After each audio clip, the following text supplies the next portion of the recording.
అంతర్జాతీయ మహిళా దినోత్సవాన్ని రాజమండ్రిలో ఘనంగా నిర్వహించారు. Human rights council of India ఆధ్వర్యంలో జరిగిన వేడుకల్లో రామసేన అధ్యక్షుడు బీజేపీ నేత కంబాల శ్రీనివాసరావు ముఖ్య అతిథిగా పాల్గొన్నారు. 50 మంది మహిళలకు కుక్కర్లు పంపిణీ చేశారు.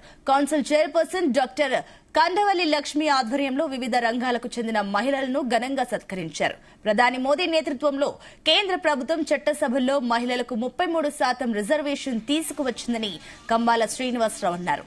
ఝాన్సీ లక్ష్మీబాయి వంటి వీర వనితల జీవిత చరిత్రలు నేటి తరానికి తెలియాల్సి ఉందన్నారు.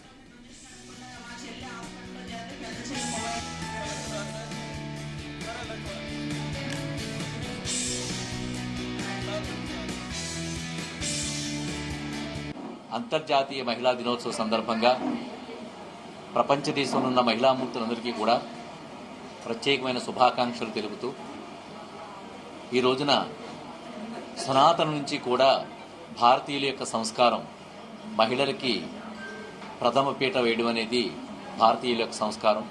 అదే సంస్కారం ప్రపంచమంతటా కూడా విస్తరిస్తూ ఉంది. మహిళామూర్తులు భారతదేశంలో ఇది వరకటి కన్నా ఇప్పుడు ప్రతి రంగంలోని వైద్య రంగంలో కానీ విద్యారంగంలో కానీ ఏ రంగం చూసుకున్నా కూడా మహిళలు అత్యంత ప్రాధాన్యత వహిస్తూ ఆర్థిక స్వాతంత్రం ప్రతి మహిళకి పెరిగింది. అలాగే స్వేచ్ఛా స్వాతంత్రాలు పెరిగినాయి. భారతీయ జనతా పార్టీ కూడా 33% రిజర్వేషన్లో కూడా విజయం సాధించింది. ఇలా ఎన్నో విజయాన్ని సాధిస్తూ అంతరిక్షాన్ని కూడా శాసిస్తూ ఎన్నో కార్యక్రమాల్లో ముందుకెళ్తున్న మహిళామూర్తులు ఈ రోజున ఈ ఆధునిక యుగంలో మహిళలు సాధిస్తున్న గొప్పతనమే కాకుండా సనాతనంగా కూడా ఝాన్సీ లక్ష్మీబాయి పురిటి బిడ్డని నడుము కట్టుకుని యుద్ధం చేసిన మహిళామూర్తి వాళ్ళ యొక్క విగ్రహాలు మనం దేశమంతటా కూడా పెట్టుకోవాల్సిన అవసరం ఉంది.